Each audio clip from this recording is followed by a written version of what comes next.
Ninguém sabia onde viera aquele homem. O agente do correio pudera apenas informar que acudia ao nome de Raimundo Flamel, pois assim era subscrita a correspondência que recebia. E era grande. Quase diariamente o carteiro lá ia a um dos extremos da cidade onde morava o desconhecido, sopesando um maço alentado de cartas vindas do mundo inteiro. Grossas revistas, em línguas arrevesadas, livros, pacotes. Quando Fabrício, o pedreiro, voltou de um serviço em casa do novo habitante, todos na venda perguntaram-lhe que trabalho lhe tinha sido determinado. "Vou fazer um forno", disse o preto, "na sala de jantar." Imagine o espanto da pequena cidade de Tubiacanga ao saber de tão extravagante construção um forno na sala de jantar. E, pelos dias seguintes, Fabrício pôde contar que vira balões de vidros, facas sem corte, copos como os da farmácia, um rol de coisas esquisitas a se mostrarem pelas mesas e prateleiras como utensílios de uma bateria de cozinha em que o próprio diabo cozinhasse. O alarme se fez na vila. Para uns, os mais adiantados, era um fabricante de moeda falsa. Para outros, os crentes e simples, um tipo que tinha parte com o tinhoso. Chico da Tirana, o carreiro, quando passava em frente à casa do homem misterioso, ao lado do carro a chiar, e olhava a chaminé da sala de jantar a fumegar, não deixava de persignar-se e rezar um credo em voz baixa. E não fora a intervenção do farmacêutico, o subdelegado teria ido dar um cerco na casa daquele indivíduo suspeito que inquietava a imaginação de toda uma população. Tomando em consideração as informações de Fabrício, o boticário Bastos concluíra que o desconhecido devia ser um sábio, um grande químico, refugiado ali para mais sossegadamente levar avante os seus trabalhos científicos. Homem formado e respeitado na cidade, vereador, médico também, porque o doutor Jerônimo não gostava de receitar e se fizera sócio da farmácia para mais em paz viver. A opinião de Bastos levou a tranquilidade a todas as consciências e fez com que a população cercasse de uma silenciosa admiração a pessoa do grande químico que viera habitar a cidade. De tarde, se ouviam a passear pela margem do Tubiacanga, sentando-se aqui e ali, olhando perdidamente as águas claras do riacho, cismando diante da penetrante melancolia do crepúsculo, todos se descobriam, e não era raro que as boas noites acrescentassem doutor. E tocava muito o coração daquela gente a profunda simpatia com que ele tratava as crianças, a maneira pela qual as contemplava, aparecendo apiedar-se de que elas tivessem nascido para sofrer e morrer.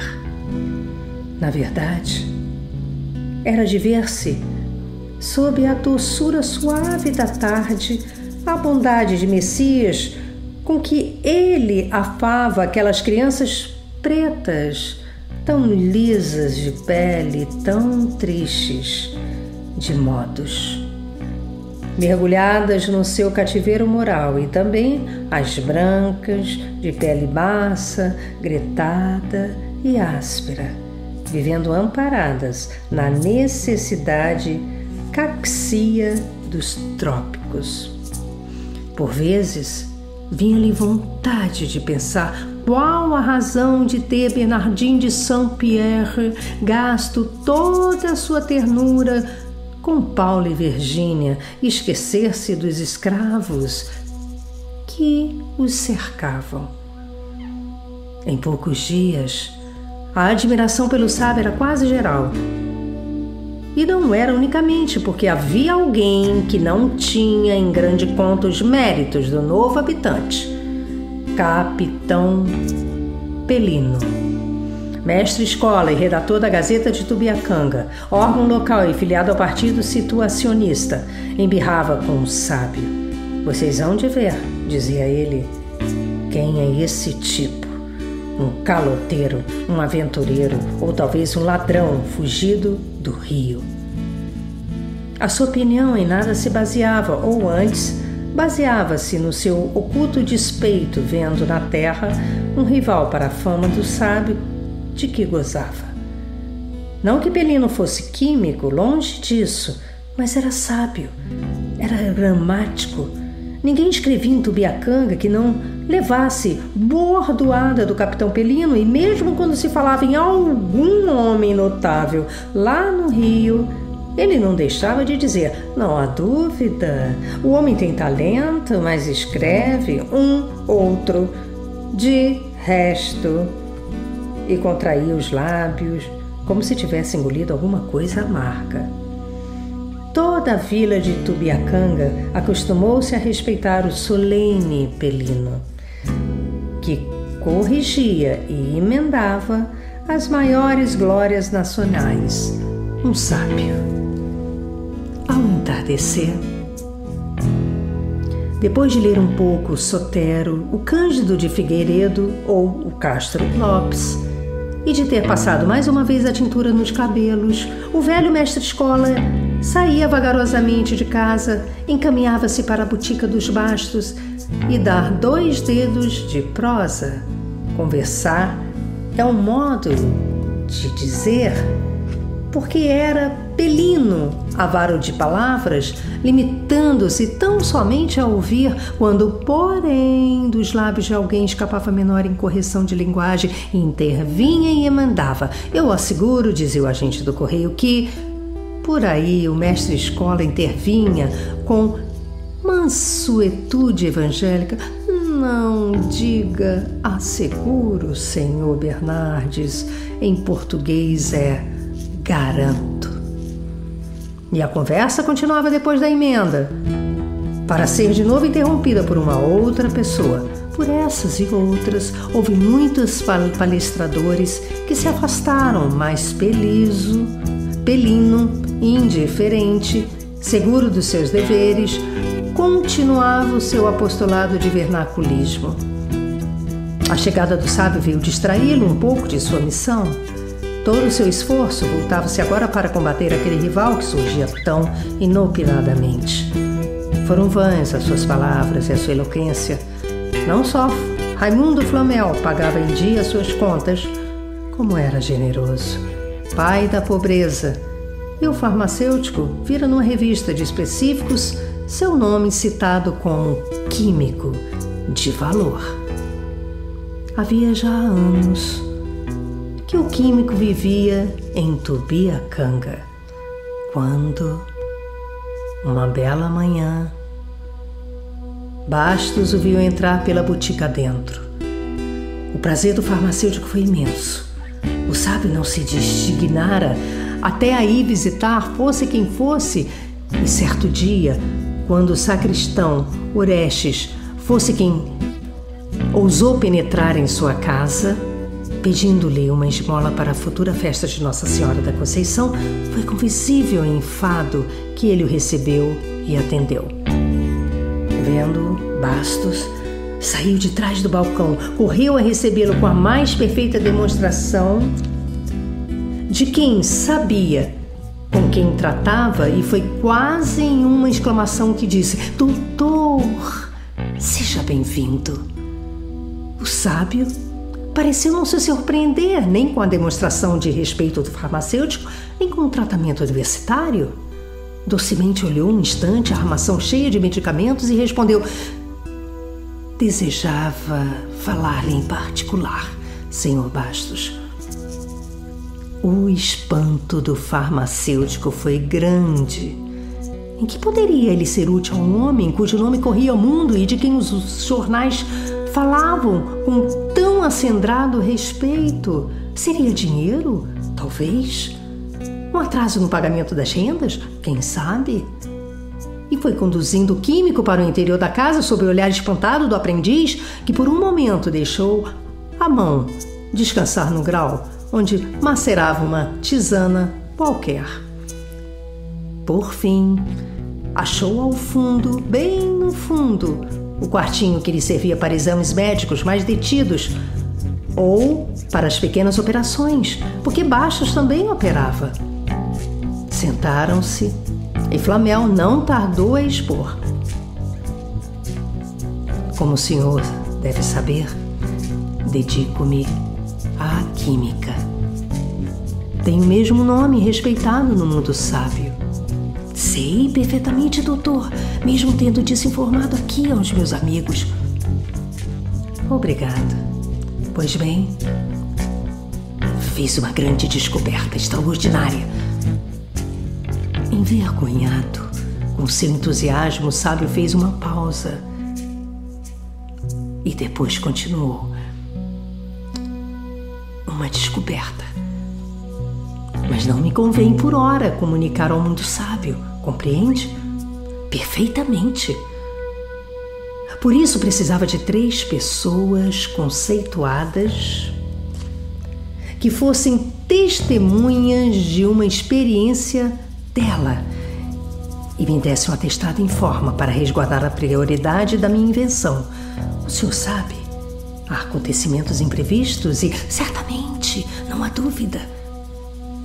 Imagine o senhor que se trata de fazer ouro. Como? O quê? Fez Bastos, arregalando os olhos. Sim, ouro, disse com firmeza Flamel. Como? O senhor saberá, disse o químico secamente. A questão do momento são as pessoas que devem assistir à experiência, não acha? Com certeza. É preciso que os seus direitos fiquem resguardados. Por quanto? Uma delas, interrompeu o sábio, é o senhor. As outras 2, o senhor Bastos fará o favor de indicar-me. O boticário esteve um instante a pensar. Passando em revista os seus conhecimentos e ao fim de uns 3 minutos perguntou: o coronel Bentes lhe serve? Conhece? Não. O senhor sabe que eu não me dou com ninguém aqui. Posso garantir-lhes que é um homem sério, rico e muito discreto. É religioso? Faço-lhe essa pergunta, acrescentou Flamel logo, porque temos que lidar com os ossos de defunto e só estes servem. Qual? É quase ateu. Bem, aceito. E o outro? Bastos voltou a pensar e dessa vez demorou-se um pouco mais, consultando a sua memória. Por fim, falou. Será o tenente Carvalhais, o coletor, conhece?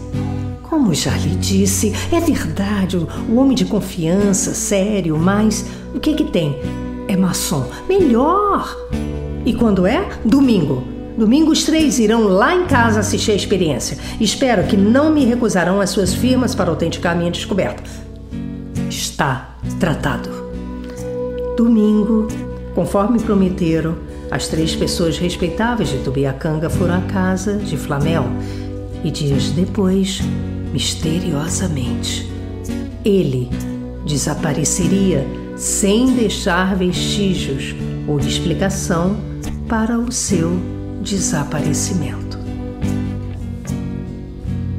Tubiacanga era uma cidade pequena, de 3 ou 4 mil habitantes, muito pacífica, em cuja estação, de onde em onde os expressos davam a honra de parar, Há 5 anos não se registrara nela um furto ou roubo. As portas e as janelas só eram usadas, porque o rio Aens usava. O único crime notado em seu próprio cadastro fora um assassinato por ocasião das eleições municipais, mas, atendendo que o assassino era do partido do governo e a vítima da oposição, o acontecimento em nada alterou os hábitos da cidade, continuando ela a exportar o seu café e a mirar as suas casas baixas e acanhadas nas escassas águas do pequeno rio que a batizara. Mas qual não foi a surpresa dos seus habitantes quando se veio a verificar nela um dos mais repugnantes crimes de que se tem memória? Não se tratava de um esquartejamento ou parricídio, não era o assassinato de uma família inteira ou um assalto à coletoria, era coisa pior, sacrilégia. Aos olhos de todas as religiões e consciências, violavam-se as sepulturas do sossego, do seu cemitério, do seu campo santo. Em começo, o coveiro julgou que fossem cães, mas, revistando bem um muro, não encontrou senão pequenos buracos. Fechou-os. Foi inútil. No dia seguinte, um jazido perpétuo arrombado e os ossos saqueados. No outro, um carneiro e uma sepultura rasa. Era gente ou demônio? O coveiro não quis mais continuar as pesquisas por sua conta. Foi ao subdelegado e a notícia espalhou-se pela cidade. A indignação na cidade tomou todas as feições e todas as vontades. A religião da morte precede todas e certamente será a última a morrer nas consciências. Contra a profanação, clamaram os 6 presbiterianos do lugar. As Bíblias, como lhe chama o povo, clamavam o agrimensor Nicolau, antigo cadete e positivista do rito Teixeira Mendes, clamavam o Major Caminho, presidente da loja Nova Esperança, clamavam o turco Abigail Abudala, negociante do armarinho, e o cético Bemiro, antigo estudante que vivia ao Deus Dará, bebericando para ti nas tavernas. A própria filha do engenheiro residente da Estrada de Ferro, que vivia desdenhando aquele lugarejo sem notar sequer os suspiros dos apaixonados locais, sempre esperando que o expresso trouxesse um príncipe a desposá-la. A linda e desdenhosa Cora não pôde deixar de compartilhar da indignação e do horror que tal ato provocara em todos no lugarejo. Que tinha ela com o túmulo de antigos escravos e humildes roceiros? Em que podia interessar os seus lindos olhos pardos e o destino de tão humildes ossos? Porventura o furto deles perturbaria o seu sonho de fazer irradiar a beleza de sua boca, dos seus olhos e do seu busto nas calçadas do rio? De certo, não. Mas era a morte implacável e onipotente, de que ela também se sentia escrava. E que não deixaria um dia de levar a sua linda caveirinha para a paz eterna do cemitério. Aí Cora queria os seus ossos sossegados, quietos e comodamente descansando num caixão bem feito e num túmulo seguro.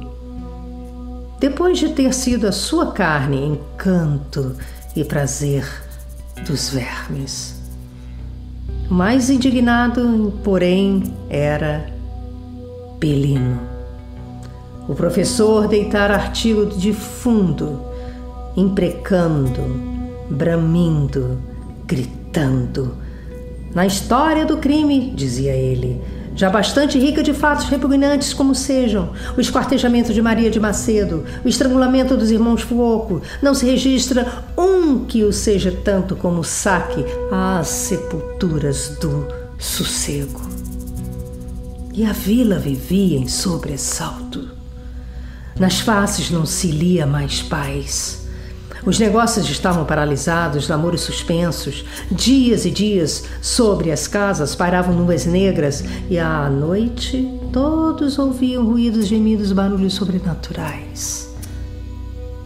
Parecia que os mortos pediam vingança. O saque, porém, continuava. Toda noite eram 2, 3 sepulturas abertas e vaziadas de seu fúnebre conteúdo. Toda a população resolveu ir em massa guardar os ossos de seus maiores. Foram cedo, mas em breve, cedendo à fadiga e ao sono, retirou-se um, depois outro, e pela madrugada já não havia nenhum vigilante. Ainda nesse dia, o coveiro verificou que 2 sepulturas tinham sido abertas e os ossos levados para o destino misterioso. Organizaram então uma guarda. 10 homens decididos juraram perante o subdelegado vigiar durante a noite a mansão dos mortos. Nada houve de anormal na primeira noite, na segunda e na terceira, mas na quarta, quando os vigias já se dispunham a cochilar, um deles julgou lobrigar um vulto esgueirando-se por entre a quadra dos carneiros, correr e conseguir apanhar 2 dos vampiros. A raiva e a indignação, até aí sopitadas no ânimo deles, não se contiveram mais e deram tanta bordoada nas macabros ladrões que os deixaram estendidos como mortos. A notícia logo correu de casa em casa e quando de manhã se tratou de estabelecer a identidade dos 2 malfeitores, foi diante da população inteira que foram neles reconhecidos o coletor Carvalhais e o coronel Bentes, rico fazendeiro e presidente da Câmara. Este último ainda vivia e, a perguntas repetidas que lhe fizeram, pôde dizer que juntava os ossos para fazer ouro e o companheiro que fugira era o farmacêutico. Houve espanto e houve esperanças. Como fazer ouro com ossos? Seria possível? Mas aquele homem rico, respeitado como descarta ao papel de ladrão de mortos, se a coisa não fosse verdade. Se fosse possível fazer, se daqueles míseros despojos fúnebres se pudesse fazer alguma coisa, alguns contos de réis, como não seria bom para todos eles? O carteiro, cujo velho sonho era a formatura do filho, viu logo ali meios de consegui-la.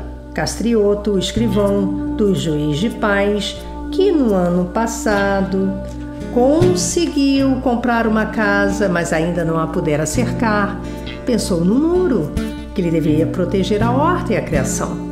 Pelos olhos do sitiante Marques, que andava desde os anos atrapalhado para arranjar um pasto, pensou logo no prado verde do Costa, onde os seus bois engordariam e ganhariam forças.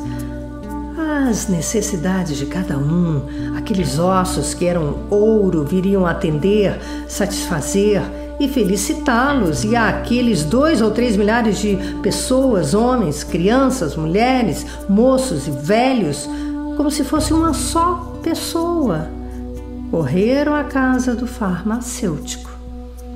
A custo, o delegado pôde impedir que varejasse a botica e conseguiu que ficasse na praça, à espera do homem que tinha o segredo de todo um Potosí. Ele não tardou a aparecer.